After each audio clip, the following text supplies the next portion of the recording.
नमस्कार दोस्तों, युवा शॉर्ट हैंड में आप सभी का स्वागत है। डिक्टेशन 5 सेकंड बाद शुरू होगी।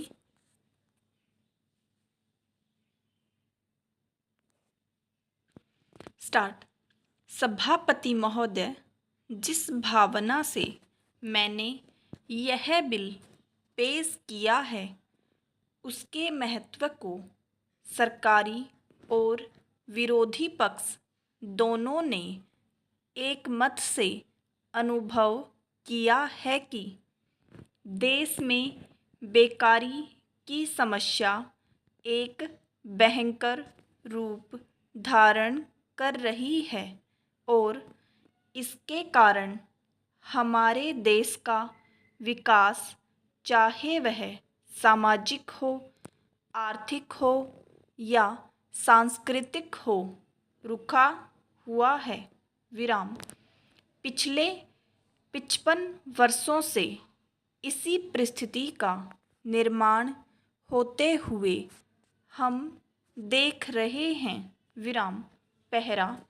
मंत्री महोदय ने यहाँ पर अभी कहा कि राष्ट्रपति इस काम को नहीं कर सकते हैं क्योंकि यह उनके अधिकार के बाहर है। विराम। आप जब भी यह देखते हैं कि किसी राज्य में वहाँ की व्यवस्था, वहाँ का विकास ठीक नहीं हो रहा है तो उस राज्य में राष्ट्रपति का शासन लागू कर देते हैं। विराम।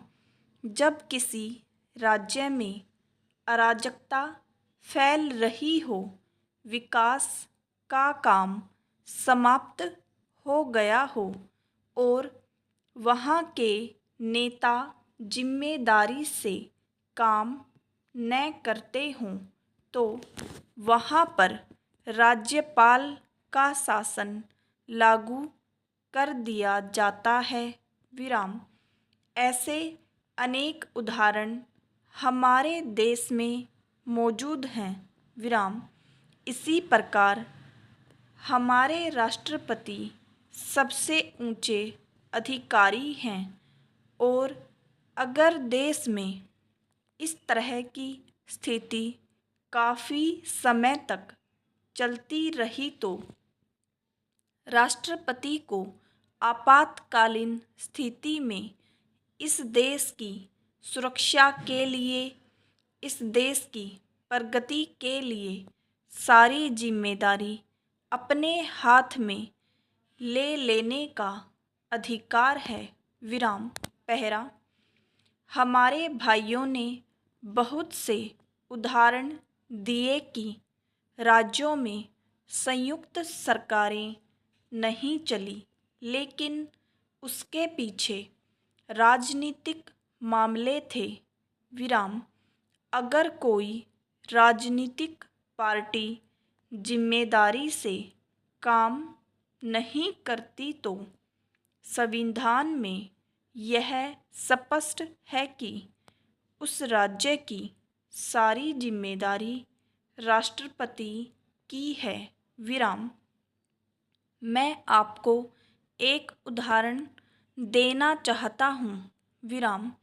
संविधान में आदिवासी हरिजनों की उन्नति के लिए प्रण किया गया था कि 10 वर्ष में उनकी सामाजिक तथा आर्थिक स्थिति को सुधार देंगे, लेकिन यह सरकार उसमें भी असफल रही।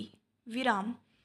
इस समय को 4 बार 10-10 साल के लिए बढ़ाया जा चुका है, लेकिन फिर भी उनकी आर्थिक और सामाजिक उन्नति नहीं हो रही है। विराम। इसमें यह सरकार बिल्कुल असफल रही है। विराम। पिछले स्तर में इस विषय पर सरकार के विरुद्ध अविश्वास का प्रस्ताव भी आया था। विराम। इसलिए मेरा कहना है कि भारत में इस समय जो बेकारी की समस्या है वह इस ढंग की समस्या है जिसके रहते सारे देश को उन्नत बनाने की व्यवस्था हम सोच रहे हैं। विराम।